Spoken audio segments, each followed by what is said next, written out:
Hi, I'm Niviesha, and if I had to describe myself as a student in one word, it would be passionate.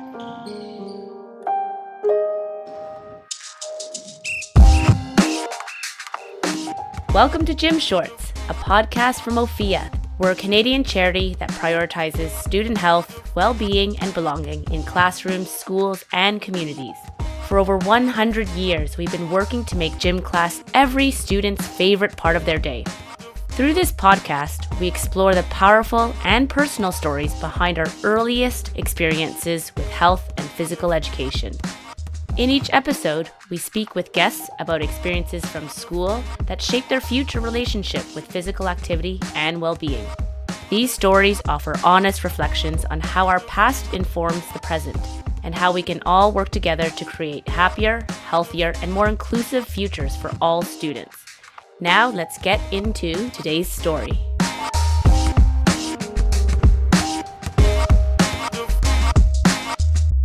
Hi, I'm Andrea Hayfley, and I'm a health and physical education curriculum consultant at Ophea. Before we begin, a quick note. This episode may contain discussions about bullying or other negative school experiences that may be upsetting or triggering for some listeners. We encourage you to take care while listening and pause if you need to. With this in mind, let's begin today's conversation.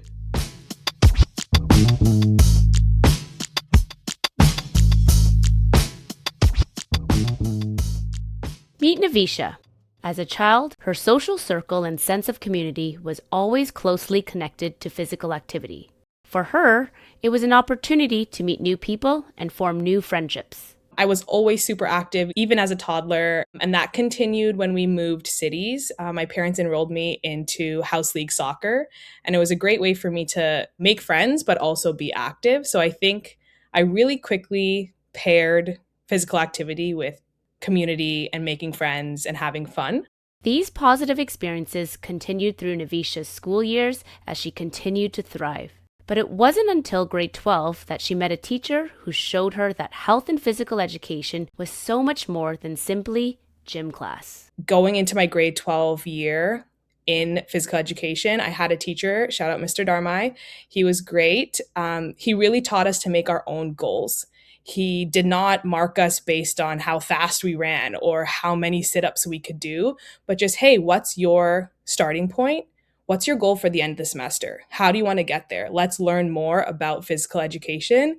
This isn't just gym class. This is us talking about health and our physical education and how we can be better humans all around. As Niviesha finished university, finding a job was heavily influenced by family pressure. It wasn't about finding a job she loved. It was about finding the right job to make her family proud. As I finished university, the classic immigrant family saying, you need to do business or you need to do math, do something prestigious. And so I tried that and it really wasn't for me. I graduated and then I had a desk job and it was fine. I was making money, but I wasn't happy. But even with the expectations of others sitting in the back of her mind, Niviesha recalls being pulled towards teaching in a variety of ways. Growing up, I feel like a lot of my teachers told me to be a teacher. And my grandparents are teachers, my sister's a teacher, and I realized, why am I running away from something just because the other people in my family are doing it? I can still enjoy this thing that I enjoy, and if I get into teachers college, I get in. But as her teaching journey began, Niviesha's life took an unexpected turn. Her acceptance into teachers college coincided with a global pandemic and the sudden loss of her father. Instead of teaching health and physical education to a gym filled with students, Niviesha was sitting in front of a screen, trying her best to manage through these challenging times.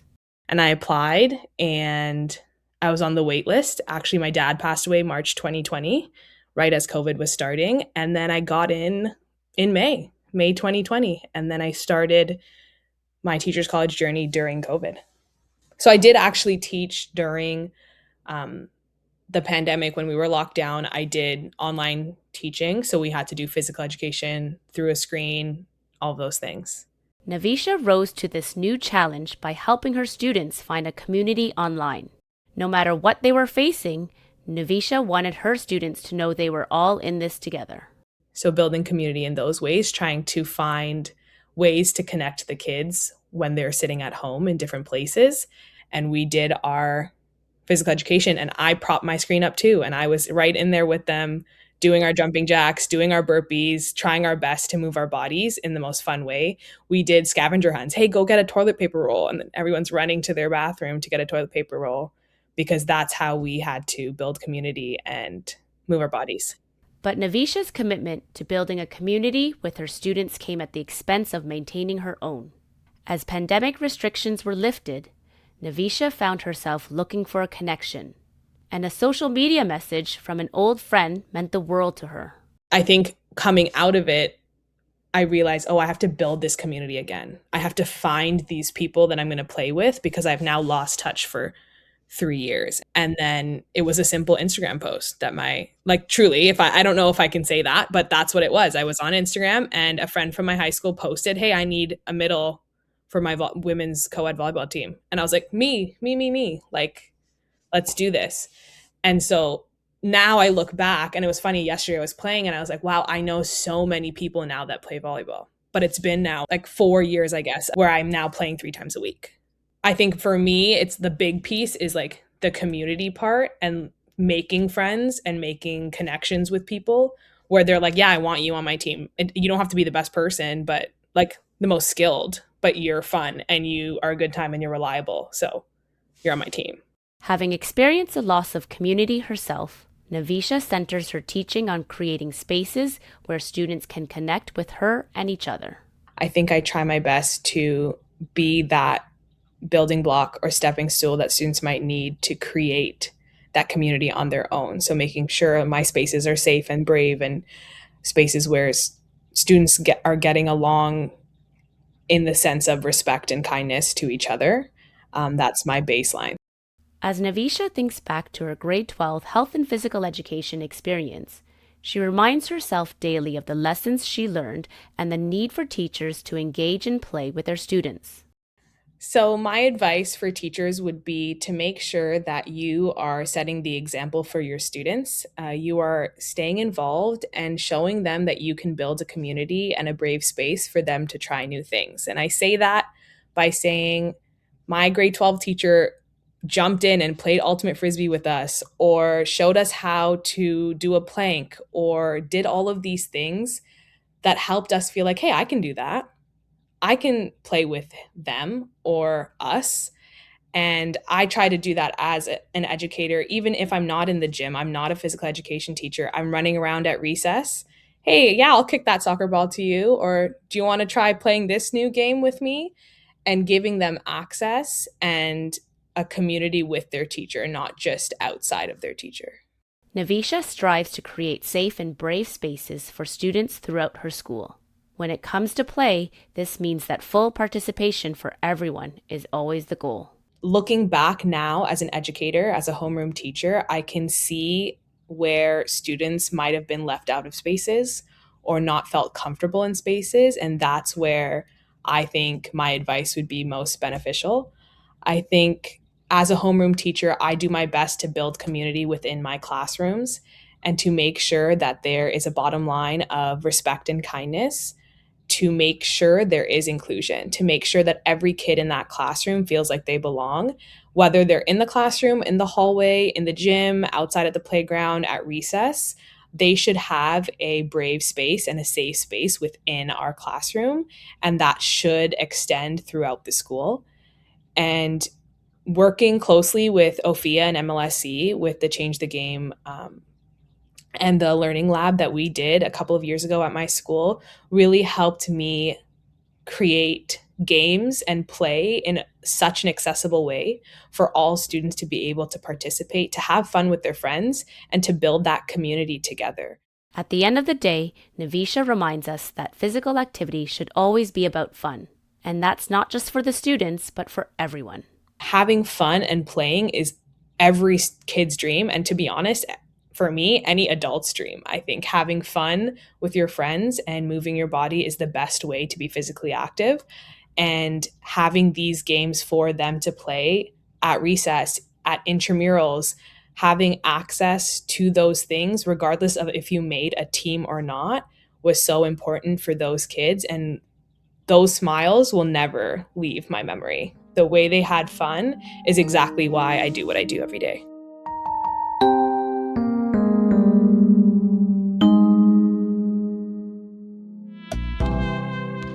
Every student deserves to feel seen, valued, and included in gym class. Ophea's culturally responsive and relevant pedagogy resource helps educators create inclusive environments where every student can thrive. This free resource offers practical strategies for understanding yourself and your students. Check the link in our show notes to explore the full resource and bring equity and belonging to your gym. We are back. I'm very excited, Niviesha, to have this conversation with you and to learn more about how you enter into this space in the teaching world. So, Ophea was invited to work at your school on a few projects, specifically in the intramural program. When we approached her principal, he actually mentioned your name first. Can you share a little bit about this opportunity and what interested you in this? Yeah, awesome. It's so nice to talk to you again as well. I'm so excited to be here. When my principal approached me during that time, I was actually a grade 6 homeroom teacher, and I was heavily involved in the extracurriculars at the school, so coaching many of the sports teams. And he approached me with this awesome opportunity, and I was super excited. I said yes right away because I feel like movement is such an important part of the classroom, and it's such an important part of building community because I truly feel like when students have fun, they're ready to learn, they're excited about coming to school, they're building communities, they're being inclusive, and that's when I find the most success. So I knew I had to jump on this opportunity to see if I can get my students involved and get our junior classes up and moving as much as possible. Okay, let's jump on that word inclusivity, those inclusive spaces. So we often talk about safe spaces and inclusive spaces, but we don't always get a clear picture of what that actually looks, sounds, and feels like. So through the work that we were doing together and also your own experience through the intramural program and also teaching in your homeroom class, what do you look for to validate that you're building those spaces where students feel like they belong? I think for me, the most important thing is students feel seen, heard, and understood. When I truly see a student show up authentically themselves in my classroom, that's when I know I have been successful. Because if your space is safe, that student is going to come in and feel any emotion they feel. They are going to be prepared for school or maybe not prepared for school. They are showing up themselves and they feel brave enough and safe enough to do that in your classroom. That doesn't mean it's going to be perfect. It doesn't mean every day is going to be roses and sunshine, but that means that you are building those important relationships with your kids and your students, and that those students feel like they can talk to you about how hard math is, or that they're so tired from the night before because they stayed up playing video games, or whatever story they want to share with you because they just want to feel seen. And I think everyone can attest to that. Any human wants to feel seen, heard, and understood. And that doesn't just go away when you're in a classroom. And I think that's my biggest takeaway is treating my students with the respect and the kindness that any human deserves, because they are. Even though they're little humans, they're still humans that deserve all the right things. And I think showing up myself, making sure that I'm authentic to me, really helps them be like, okay, cool. She's telling us she's making mistakes, or sharing about the things that she likes to do on her off time and playing games with us. She's just being herself. And that gives them the confidence to be themselves too. And it's kind of like, we all know kids can see right through you. They Yeah. know when you're putting on an act. They know when you're trying to fool them or get them to do something they don't want to do. Yeah. And I think I just try to be as honest as I can with them and tell them, hey, yeah, this might not be the most fun math lesson, but we're going to get through this together, and I'm going to try to make it as fun as possible. And even if you think it's not fun after this, we're going to go play a quick game. Yeah. And that's going to get you going. Yeah. So I want to jump on the term building relationships, because seeing you in action, seeing you walk down the hallways and the students greeting you, these are just some soft skills that I really think teachers want to learn more about. Can you talk a little bit more about how has the value you place on community and relationships changed over the past 5 years in your own life? And what has physical activity community mean to you and mean to the students that are in front of you at that moment in time? Yeah, so I think for building relationships, it's as easy as a hi and a smile. I know that sounds so mundane and just so silly, but I remember during teachers college, I even remember in a PD that I did, community circles and restorative practices, they say a smile, a hello with the person's name. Hey Andrea, how's it going? How are you?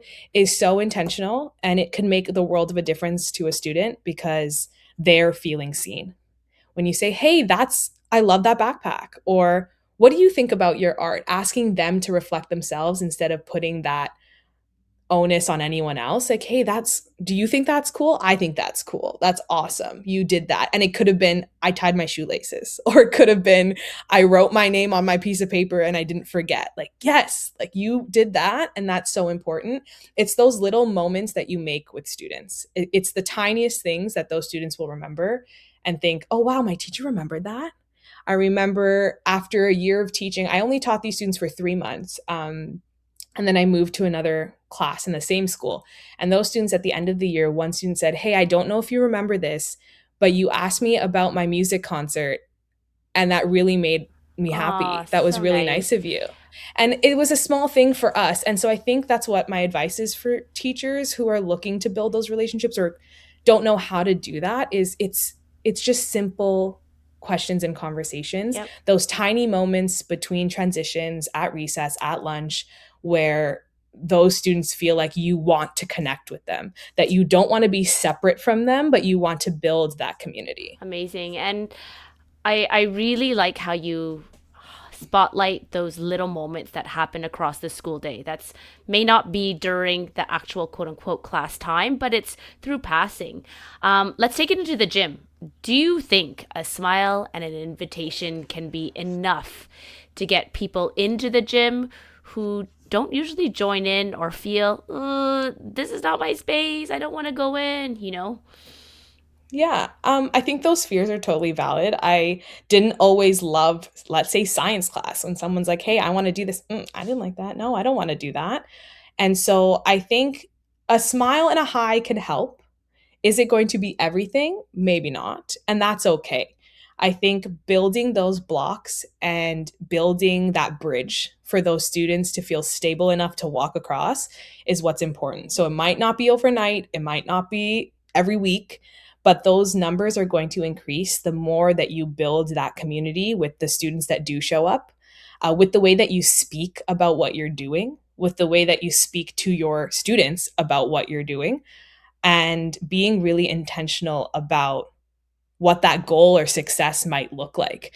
So when we worked together with Ophea, it was a lot about moving any which way. Love that. And we made that very clear to Clear. all Yep, of our yep, yep. I students remember that. because, yeah, because that's what's important. It's not how well you did it, it's that you did it. You showed up for yourself and you had fun with your friends and you moved your body. And that's all we wanted.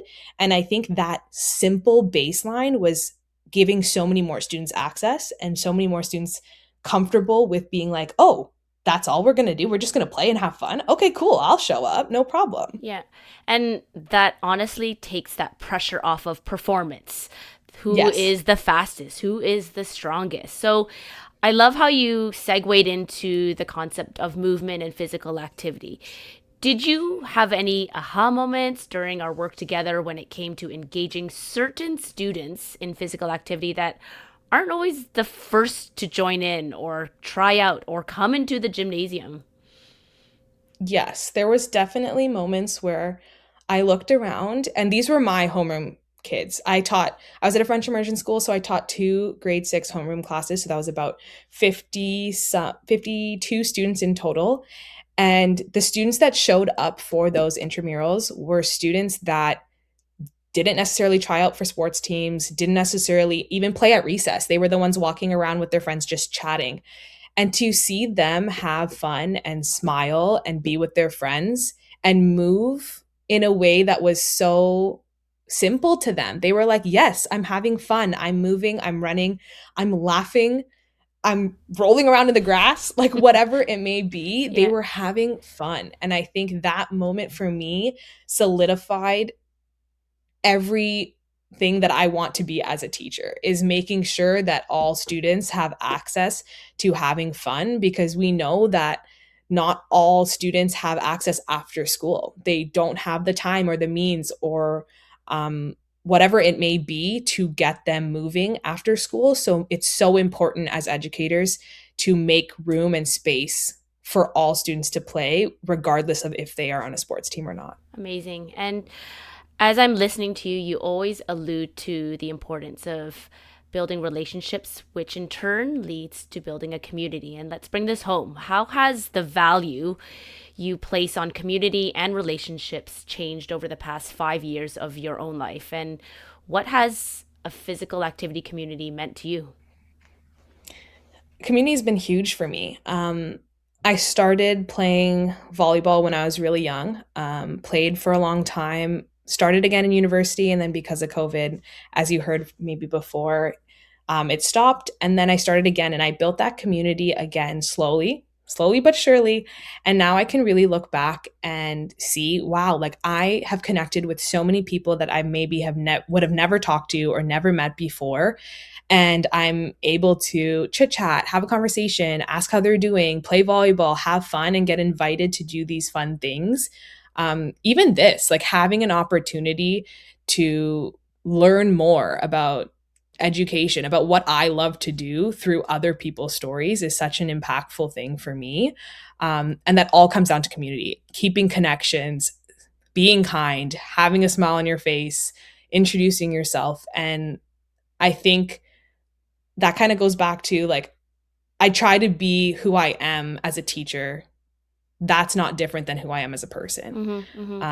Because I think that's so important. And so a lot of all of that kind of bleeds together. I think community is what this world thrives on. If I'm being honest, I think when we work together, we can accomplish anything. And I think that's such an important thing for us as adults to remember. It's not just in the classroom. It's not just when we were kids.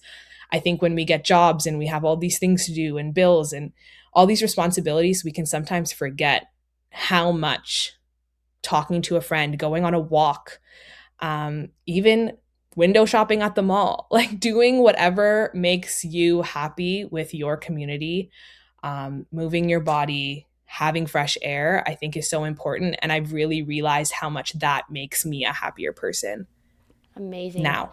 No, you've hit many different points as you were speaking. I wanted to thank you for showing up authentically. I think your concept of community and being that positive role model in the classroom speaks to what Ophea thrives on and what we're trying to do in different school communities across Ontario and beyond. So thank you for that. Thank you so much.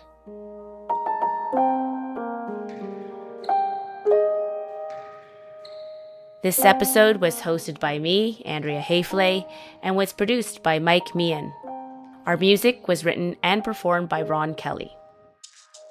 If you enjoyed this episode, please subscribe and leave a review. Your support helps us grow and reach more educators, students, and change makers. Until next time, let's keep moving, questioning, and creating space for every student to thrive.